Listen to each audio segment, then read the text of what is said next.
When we're thinking, we're not doing, and when we're doing, we're not thinking. So if we just can do what we need to do, the direct things, then we stop thinking and then everything starts to make sense and you feel better and get results. Hello and welcome to the Encourager Podcast, where we talk about real life and real systems so you can joyfully harmonize both home and work. I'm your host, Rebecca Scott. I'm a wife, mom, designer, coach, and lifelong systems thinker. And I help overwhelmed women build simple, sustainable rhythms that actually work for their real lives. Around here, we talk about priorities, pre-decisions, and practical tools that bring peace instead of pressure. Because you don't need more hustle, you need better systems and more grace. Today's episode is a good one. Hello, Encouragers. On this week's podcast, I've got two guests that are experts in their field. And I think that this is something that you guys have known over listening to me throughout the years, that I love fitness. I love exercise. I love challenges. I love all of it. But there has been seasons that I've also talked about of burnout. And for me, exercise is a stress reliever. It's cheaper than therapy. It is my go-to. But there was a season when I was also seeing a therapist where she said, you actually have to take a break from the level that I was trying to burn out, meaning I was exercising even harder to try and burn the stress off. So I was actually recycling the same toxins, which these guys, Chris and Annie, our guests today, will probably know a little bit more about. But I thought as our listeners, it would be good for you guys to have a couple of people who understand all unique paths of life, because you run multiple gyms. So tell us a little bit about yourselves, Chris and Annie. Welcome to the show. Thank you for having us, Rebecca. Yes. Okay. Tell us your backgrounds and how you met, because this is unique to your story. Chris and I have been in the fitness industry for 24 years. Okay. We started as young 19 and 21-year-olds at Cal State Fullerton in Orange County, California. Shout out. And we actually met in the gym. He was my trainer. Awesome. Yeah. And so like your foundational relationship, how you started, was on fitness. Did you think that you would make a living out of it, both of you together? Because that's a lot of togetherness. From my aspect, I know Chris will have a very different answer. No, I just love to work out. We just talked about this last week. I said we were home and I said, I always wanted to help people. I love helping people, but I never thought it would be in the gym 24 years later. Okay. And Chris, you thought, of course, we're going to do this together. No, I think that everything is just with Annie and I have been so organic. Like we loved sports growing up, and then the sports passion turned into the gym passion. And then we met exactly at the right time when we were getting very fulfilled in the gym space and just starting out. And so when we met, we had such a common bond of the gym. That was one of our big attractors to get together. And then also it was the big attractor to stay together. And then we just kept dreaming big and continuing to follow our passion. And that literally just walked us through the path of our life to where we are now. So we have listeners that are busy moms that desire to work out.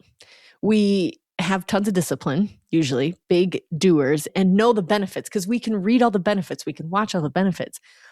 But it's hard to first block out the time or make all the decisions around it also. So how can you help us if we're listening and we have the desire, we have all the knowledge of why we need to do it, but lack the, how do I want to say it? Because I don't believe that our listeners are not disciplined. Vision. But I do believe it. Yes. Tell vision. us again, remind us how to get the vision and what we will need in our lives right now in terms of exercise. Because just when you think you should be doing weights, someone else tells you should be doing cardio. Just when they say you should do 10,000 steps, we talked about this in our podcast together, they're like, oh, they're narrowing it to 7. So just tell us what is the latest and the most attainable that we can do with busy lives. First off, you are my avatar.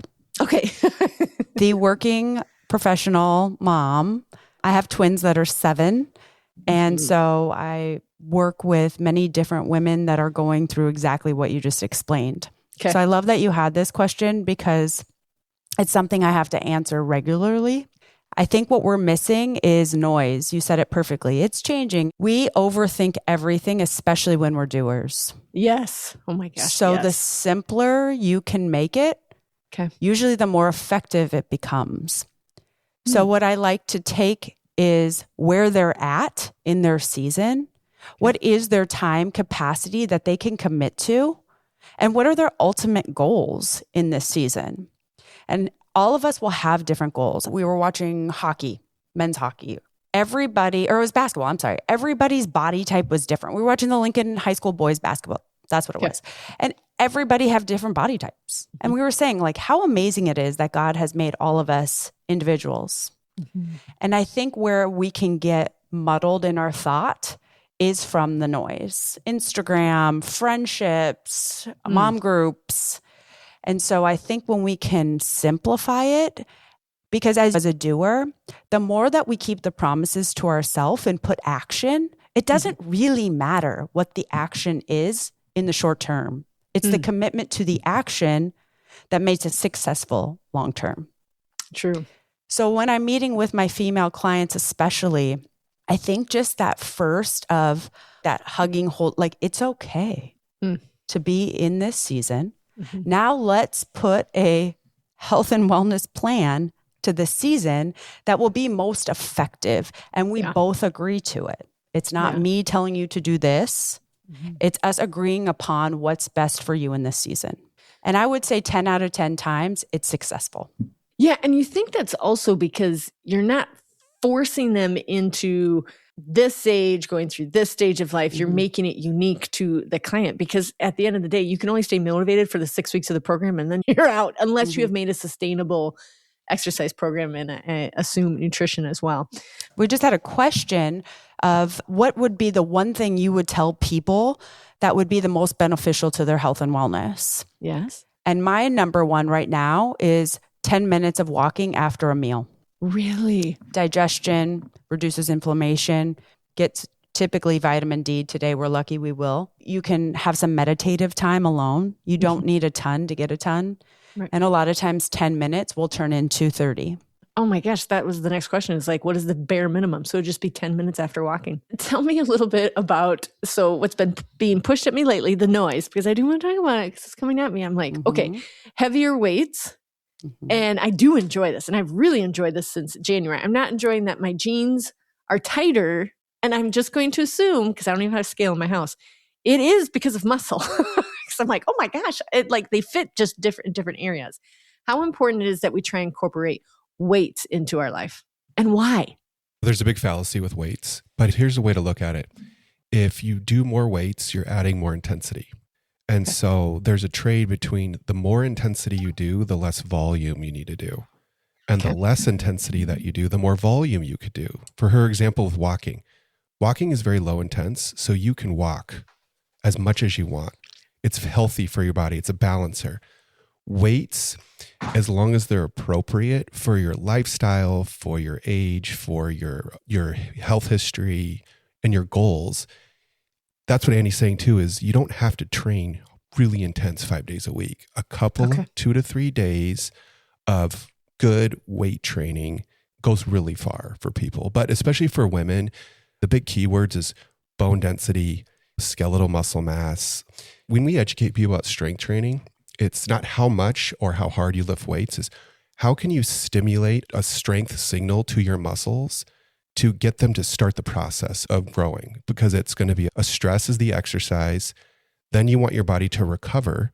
And then that's where the adaptation comes in. You don't have to lift a lot all the time. You just have to lift enough to stimulate a strength signal and then do the nutrition or the walking and the water. Feed your muscle like you would feed a plant, or you would feed something to let it fertilize and grow.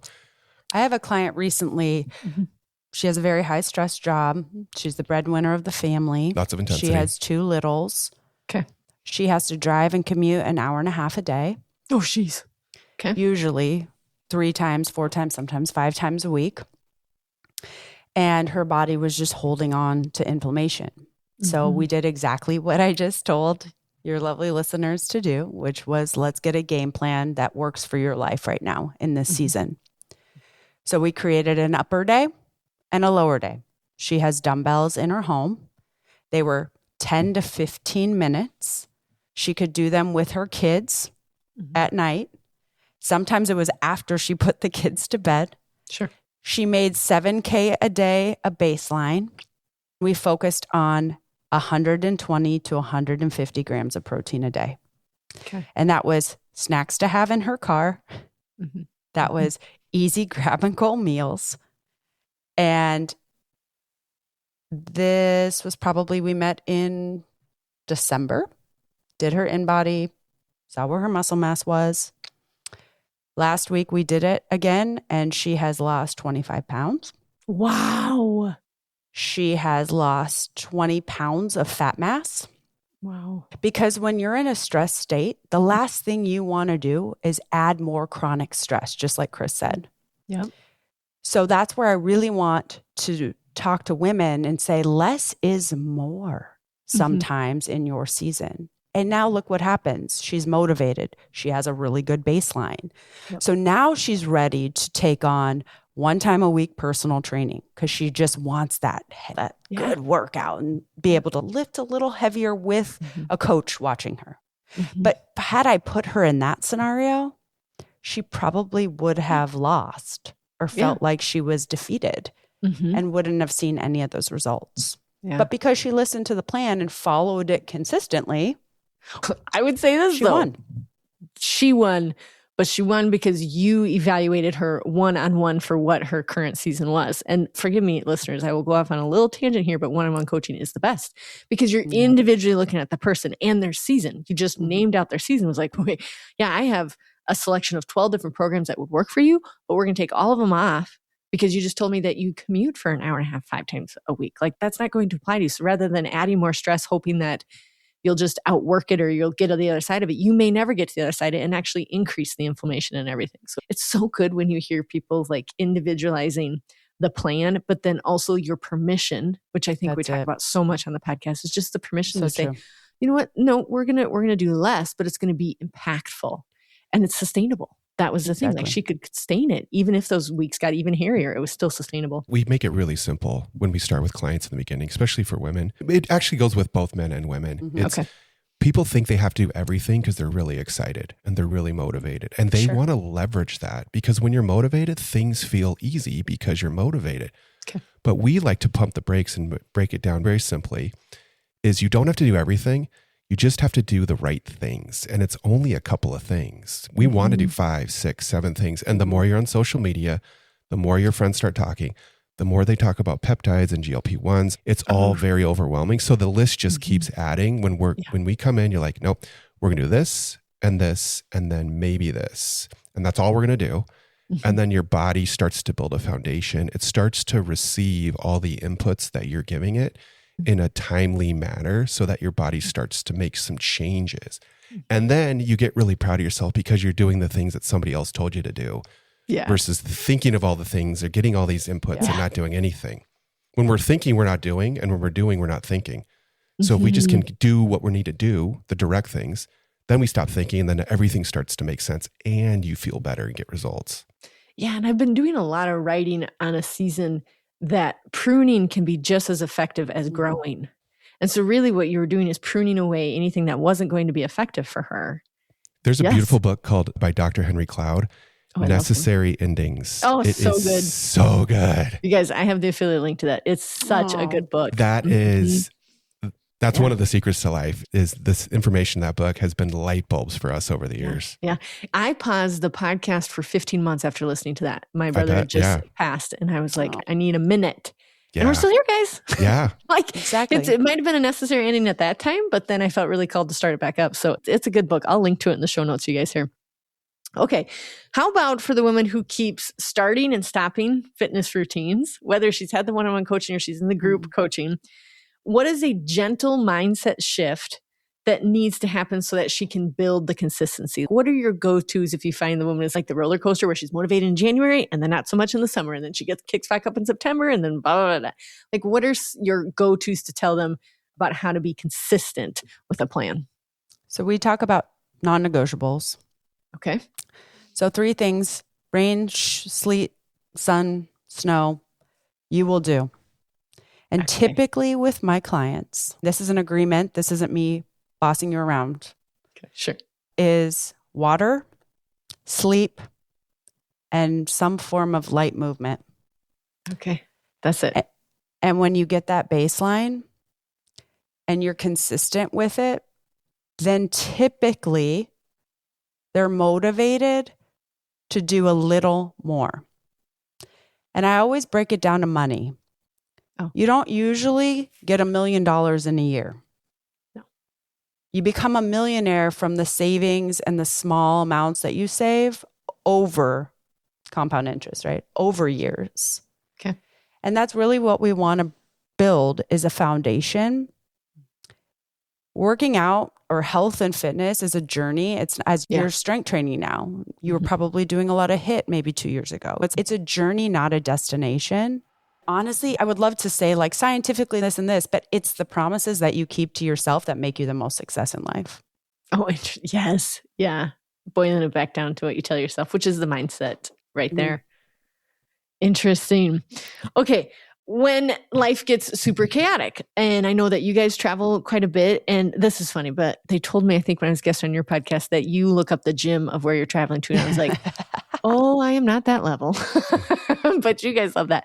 So let's say they're traveling, they have sick kids. It's a heavier season. Maybe it's grief. Maybe it's transitions in the home. Maybe it's transitions with parents. And we've been talking about this whole time, but if there was one thing that they could sustain, you talked about the non-negotiables, even there, what would still be your like number one thing? Just don't give up on this part. It would be like, for me, the walks. The walk. Because I think about if you were going through something horrific, like you said, with your brother passing, those walks could be time with God. Yeah. Those walks could be fresh air. Fresh air can do so much. I have clients right now that are first thing in the morning, stepping out, getting sunlight, or now that it's lighter, at least light to their eyes and fresh air first thing in the morning. They'll take 3 big inhales, 3 big exhales. And the amount of anxiety and stress that has gone down for my clients currently just from that simple act is pretty phenomenal. Hey, Encouragers, hope you're enjoying this episode. We'll be right back after this short break. This episode of The Encourager is brought to you by Rebecca Scott Designs, where we create thoughtfully designed purses and accessories that support your real life, not just your outfit. Every bag is designed with intention, handcrafted right here in South Dakota, and built around the belief that beauty and function should work together. From custom fabrics and linings to leathers, zippers, and really cool features, you get to design a piece that truly fits your life. Visit designyourownbag.com to create your own custom bag and use code ENCOURAGER for $10 off your purchase. Yeah, there's very little effort in that too. You just and it's free. Step outside. It's free. Yes. To add to that, in 2021, in October, my dad suddenly passed away out of nowhere. Oh. And we talked about this, Rebecca, before, but, and it was a Monday morning. And of course I went home, took the rest of the day off, and I found myself being alone, grieving very naturally. And I just was going through the process, and I just started thinking about how I was feeling. I was just by myself. And I said, I can keep sitting here and just grieving and feeling sorry for myself because I wasn't feeling better. We're big walkers. We walk with weight. We call it rucking. So you put on a backpack with weight and we go for a walk. It's strength train walking. We were in that mode of season in our life for fitness. And I said, you know what? I'm going to get up. I'm going to leave. Because I know that when you're feeling bad, one of the best ways to change your mood is just to start to move, like she's saying. Shift. So I put on a backpack, put a couple weights in it, and I just went for an 1.5 hour walk. And my total mood completely flipped. I was still sad. I was still grieving. But because I was able to move my body, it was able to change my state of presence of where I was. And it was just a flipping game changer.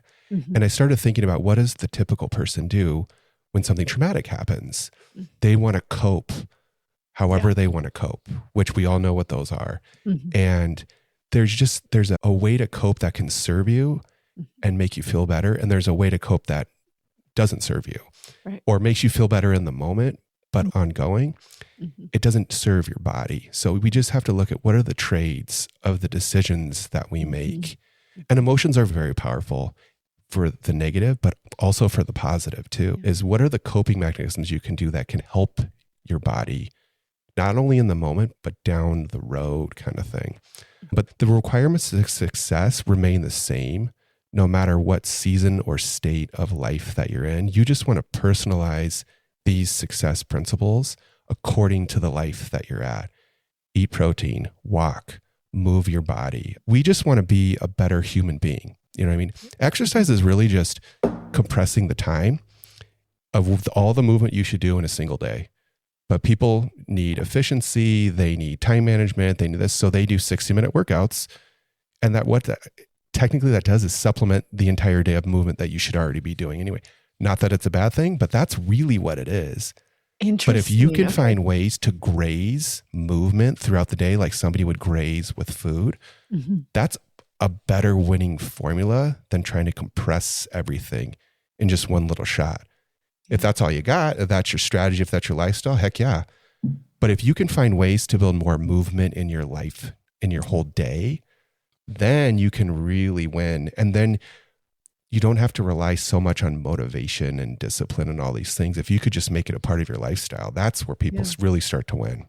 Yeah. When the goal is more about the lifestyle and less about the number on the scale, like that's the end point. That's where I think people probably end up going through the ups and downs, is because when we met the goal, we're done. People are really like, they're risk averse, they're goal averse. And so we find if people are very goal oriented, that's great. Makes it very simple.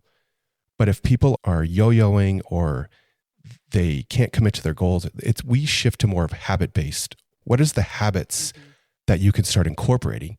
Because then you'll get the same goal anyway if you just do the thing you're supposed to do. But if you can make it in your day, like Annie said, 10-minute walks after meals, doing these things as part of your day, you end up in the same spot. It's just a completely different perspective. They say if you focus on health, most likely you'll gain aesthetics. But when aesthetics is the focus, typically you don't get the aesthetics and you lose your health. And the problem is when you see the quote unquote, like back in the day, I used to run to Britney Spears' body. The late 90s, early 2000s. Sure. I didn't know anything about it, but just a picture. Sure. Did I want to be that person in that body? Did I want her life? No. So all of these things I was focusing on, and in all of that, I was losing my health. Like you've talked about this, eating less, working out more. And then things started to happen that were unhealthy. And so when I focused on health, I would say for the first time when I was pregnant with the boys, it was like the best feeling. Did you feel like that when you were pregnant? Like, oh yeah, it was no longer about you. So I could get out of my way because I was nourishing my body for two tiny humans. Yeah. Yeah. So true. Yeah. And mindset changed. And that's the thing. And we go back and forth on this a lot of times too, is like goals are awesome and they are needed, but also in certain seasons, it's more about the habits that establish it. And maybe that's an age thing as you get older. It's like, just create the habits. And what a powerful thing for our children to watch, I think, especially as women, to watch that mom liked fitness and she stayed fit, but I'm reminding them all the time. It's, I want to have great legs when I'm this age, but I want to be able to carry my suitcases that carry my purses to the show. So I'm telling them it's functional fitness. Like, I want to keep up with you guys. You guys are fast. You're getting faster. Like, I'm doing this for my lifestyle, not just for vanity metrics, if you will, because I'm not measuring those near as much as I used to, like you said, like in your youth, but I want to be able to just sustain these habits and for them to see that it's not just mom working out a 60-minute really hard workout. She's throughout the day incorporating fitness. Yeah. Okay. We have a little bit of time and I want to talk about this. It's a little controversial, but it's not even on here. Can you tell me what are some of the worst things on your feed right now where you're like, oh my gosh, this one, or maybe it's one that just comes up about every 10 years. What are some of the fitness myths that we should shut down? Eat less, work more. Okay. Ooh, tell us why. Because first of all, you're not going to be able to sustain muscle mass. Okay. And obviously with the GLP-1 craze, we see this a ton, that people are literally starving themselves. Oh no. And their muscle is drastically declining. That's why they call it Ozempic face. Okay. And the three things, when you look long-term, the three things that people after 65 die from is heart disease, cancer, and falling. Okay. When you focus on building bone density and strength, a lot of time you lower the chances of heart disease, the risks of cancer, and falling. And what people, they forget is there's no get rich quick scheme. No. And after 25, you no longer create any muscle mass. So what you don't... 25? That's a long time ago. Sarcopenia. It's called sarcopenia. You start to lose a little muscle mass. So what you don't use based on father time. Okay. And that's not a problem. I have a 72-year-old client and she just gained 2 pounds of muscle. You can still gain muscle. Yes. But now age is taking its course, which isn't a bad thing because you get other things with age. Okay. You get wisdom, you get all these things. You can still build a strong body as you age. Okay. A lot of times, the thing that goes away when you age is more about speed and like agility, but you can continue to build strength over time as you age. So you can combat that as well. Even though sarcopenia begins, you can still fight against it with proper strength training and nutrition. But I would say from a professional in the health and wellness sector, that is my biggest pet peeve right now. Yeah. Is that I'm going to get rich quick scheme. Yeah. And we've always had something, whether it be fen or it's always been something. And if people Chris says it perfectly to his clients, with great power comes great responsibility. Yes. Star Wars. So if you literally have food addiction, diabetes, you are significantly overweight. Okay. I do not disagree or poo-poo people that are taking this. Some people say it's cheating, this and that.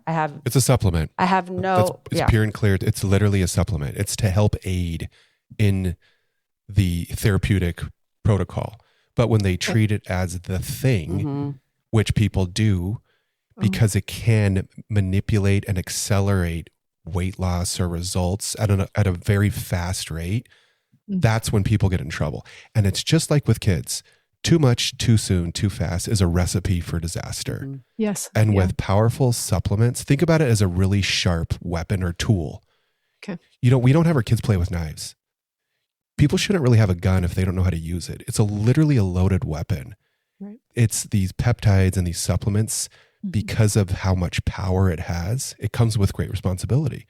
But if you use it appropriately with the things that are going to make it a lifestyle, like everything we talked about, the strength and the protein and all this stuff, that's when people can have some real formidable results. But they're trying to get out of the way of the work and have something else do it for them. They're trying to DoorDash weight loss. They're trying to Amazon their results. And when we start to get it twisted like that, there's no instant gratification with our physical body. There's no instant gratification with our peace. There's no instant gratification with our spirituality. Like, we're human beings. And so when we do it right, everything else is right in our life. But when we try to make up for past poor behaviors, that's when things can get in trouble. But if you think about it, there's only a few successful, percentage-wise, people that do the GLP-1s. And the people that are successful are doing the things that they were supposed to do before they were supposed to do the shot.